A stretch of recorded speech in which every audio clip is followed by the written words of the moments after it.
নমস্কার, মিনা রান্নাঘর। আজকে কি রেসিপি আছে দেখতে থাকুন। এখানে ট্যাংরা মাছ এনেছিলাম ছোট ছোট। গ্যাসটা অন করে দিয়েছি, তেলও দিয়ে দিয়েছি।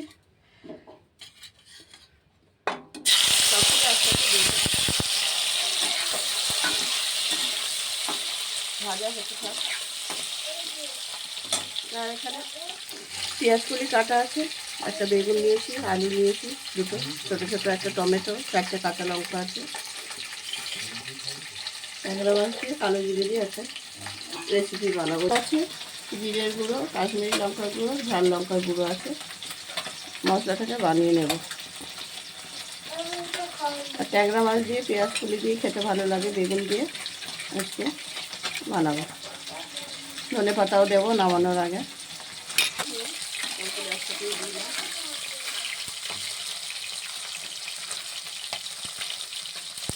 রাত্রিরে আসার সময় নিয়ে আসি, সকালে তো আবার টাইম হয় না, বেরিয়ে যায়।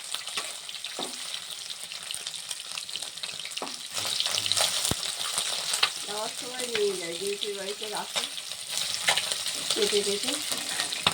লবণ হলুদ মাছ ভাজা হয়ে গেছে, সব একে তুলে দিই।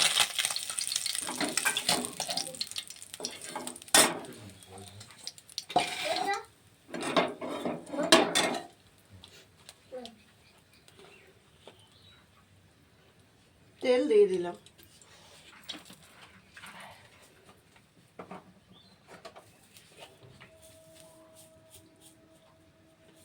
পেঁয়াজ দেবো না, কালো জিরে দিয়ে দিলাম।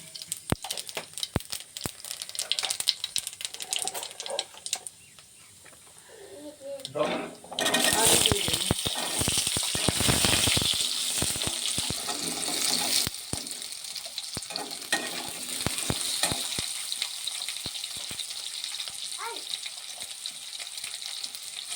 লঙ্কাগুলো দিয়ে দিলাম।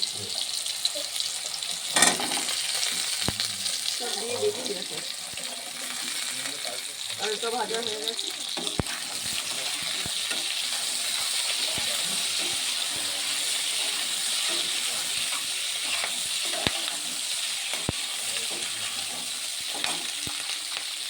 লবণ দিয়ে দিই।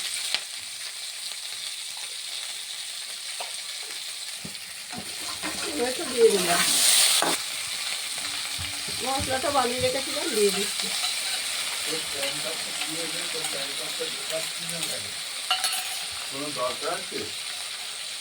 আধা ঘন্টা খুঁজলো হয়ে একসাথে ছিল ওদের।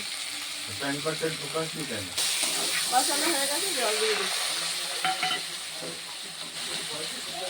গরম জল দিয়ে দিচ্ছি, তাড়াতাড়ি হয়ে যাবে। না, ঝোলটা ফুটে গেছে, আলুও সিদ্ধ হয়ে গেছে, মাছটা দিয়ে দিলাম। নামানোর আগে ধনে পাতা দিয়ে দেবো। ঢাকাটা খুলে নিচ্ছি, দেখে নিই। ধনে পাতা দেবো, লবণ টবণগুলো ঠিক আছে কিনা দেখবো। সব ঠিকঠাক আছে, ধনে পাতা দিচ্ছি, দিয়ে নামিয়ে নেব।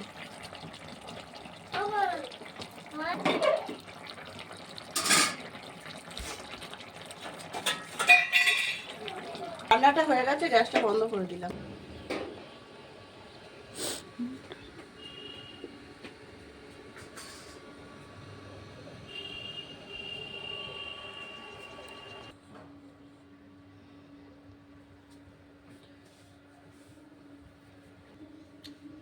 নাতনি একটা মূলো গাছ তুলে নিয়ে এসছে পাশের বাড়ির থেকে, এনে এখানে রেখে দিয়েছে। রান্নাটা শেষ হলো, আর পর্বটা এখানেই শেষ করব। আপনারা এরকম বানিয়ে খাবেন, ভালো লাগবে। ভালো লাগলে লাইক শেয়ার কমেন্ট করবেন। ইউটিউব চ্যানেল থেকে যারা দেখছেন একটা সাবস্ক্রাইব করে দেবেন। দেখা হচ্ছে আগামী পর্বে। সবাই ভালো থাকবে।